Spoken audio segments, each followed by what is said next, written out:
Assalamualaikum warahmatullahi wabarakatuh. Halo guys, kembali lagi bersama saya Bobby Herian. Kali ini saya ingin ngomentari sandal lawas ya. Jadi ada komentar lucu.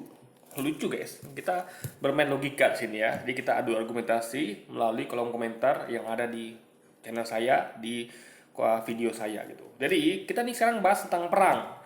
Ada orang ya di sandal lawas ini, saya nggak tahu agamanya, tapi sepertinya kalau dari pembelaannya dia ini sepertinya seorang Kristiani gitu ya kan. Nah, di awalnya ya ini bahas tentang perang guys. Kita akan lihat logikanya ya. Berarti dia tidak paham apa itu perang gitu kan. Jadi bagaimana dia bisa memahami sesuatu yang lebih kalau ini aja dia tidak paham ya. Jadi awalnya itu begini. Jadi dia tuh mencoba membandingkan antara Nabi Muhammad dengan Yesus ya. Nah, masalahnya kalau perbandingan antara nabi oke. Tapi masalahnya kan dia membandingkan antara Tuhan dengan nabi. Dia kan Yesus dia Tuhan kan. Masa Tuhan dibandingkan sama nabi? Itu aja sudah nggak fair gitu kan. Tapi tetap walaupun begitu, tetap kita ketahui bahwa Yesus juga punya kelemahan gitu. Contohnya jadi sekarang ini dia tuh sedang menampakkan kelemahan Yesus dibandingkan Nabi Muhammad. Jadi dia secara nggak sadar dia begini guys ya. Yesus kok lari sembunyi, hah? Nah, ini ketika waktu itu saya bahas di komentar sebelumnya bahwa Yesus itu sembunyi, lari sembunyi karena dikejar-kejar sama orang Yahudi. Bahkan dia dilempari batu, dia lari guys, sembunyi, lari sembunyi dia di Taman Getsemani di tengah malam buta, di gelap-gelapan lagi gitu kan. Itu sembunyi guys ya. Kalau nggak sembunyi ngapain dia ke Taman Getsemani yang lebat dan di tengah malam buta gitu ya. Sehingga dia itu gelap guys ya. Dia udah dibantu dengan gelapnya malam ditambah dengan lebatnya hutan gitu guys. Nah, logika tadi ya kan. Yesus nggak punya pasukan perang layaknya Muhammad. Jadi pengen memframing kalau punya pasukan perang tuh berarti ini buruk gitu guys. Berarti ini orang tuh gila perang. Jadi bagi dia, orang ini kan selalu menunjukkan ajaran kasih. Yesus tuh nggak gila perang, nggak pernah perang gitu loh guys. Loh, ini bukan masalah perang apa tidaknya. Kasih itu bukan ditujukan dengan perang atau tidak perang guys. Coba bayangkan, dulu kita dijajah. Jadi ketika zaman Yesus itu kan Israel, Yahudi kan dijajah sama Romawi, sama Yunani kan. Sama kayak Indonesia dijajah sama penjajah Portugis, Belanda. Masa kita diam saja gitu? Masa pejuang kita diam saja nggak melawan? Masa itu dikatakan kasih? Tidak. Justru dengan kasih itu kita melawan. Sehingga kita mengasihi rakyat Indonesia agar kita bebas dari penjajahan, lagi terzolimi, maka kita bebaskan dengan cara berjuang. Itu bentuk ajaran kasih.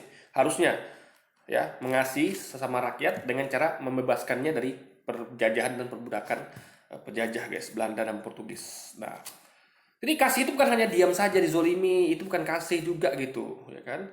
Masa Anda lihat negara Anda dijajah ya, Anda diam saja gitu. Nah, jadi Nabi Muhammad itu dia membentuk pasukan perang gitu kan, dia hijrah ke Madinah dan akhirnya dia bisa menguasai Mekah dan memberantas semua berhala yang ada di Mekah. Saya bisa sama yang dilakukan dahulu Musa, Ibrahim juga memberantas berhala guys. Nah, bedanya Nabi Muhammad ini punya pasukan. Kalau Musa dan Ibrahim kan nggak punya gitu. Nah, bahkan murid Yesus menebas telinga tentara Romawi saja nggak dibolehin. Ya tentu nggak boleh. Masalahnya mereka sudah terkepung. Ingat, Yesus itu dengan muridnya berapa orang sih? Jadi Yesus itu hanya membekali muridnya dengan pedang dua. Jadi Yesus mengatakan, adakah kalian uang untuk beli pedang? Nggak ada, kata muridnya. Lalu kata Yesus kan, kalau gitu jualah jubah kalian yang beli pedang. Nah, dapatlah dua pedang. Nah, Yesus salah perkiraan. Dikiranya orang Yahudi itu datang sendirian atau hanya berapa orang, masih terlawan. Ternyata orang Yahudi bawa tentara Romawi, makanya salah perhitungan. Di awalnya Yesus itu defensif ya, akhirnya dia menyerah. Karena kalau tidak dilarangnya, ya bukan hanya Yesus yang dibawa, muridnya juga dihabisi gitu guys. Makanya makanya cuma Yesus yang dibawa kan, muridnya aman gitu guys. Karena itu jadi intinya adalah itu bukan boleh karena apa? Bukan karena kasih, bukan. Karena sudah kalah strategi, kalah jumlah daripada hancur semuanya, mending yang lain selamat, Yesus saja yang nggak selamat itu loh guys logikanya. Nah, lalu kata dia beda dengan Muhammad, pasukan perang ada, malah lari dikejar-kejar oleh kaum Quraisy dan menyuruh orang lain mengorbankan nyawa Nabi Muhammad. Waktu Nabi Muhammad dikejar orang Quraisy itu waktu itu belum ada pasukan, belum ada pasukan. Ini angin kencang guys ya.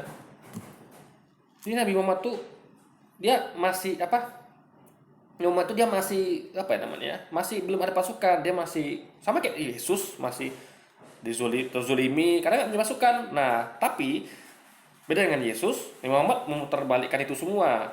Dia hijrah ke Madinah dan dia bentuk pasukan di sana. Nah, itu beda dengan Yesus. Yesus tanpa perlawanan, pasrah. Nabi Muhammad tidak. Nabi Muhammad mengadakan perlawanan, guys.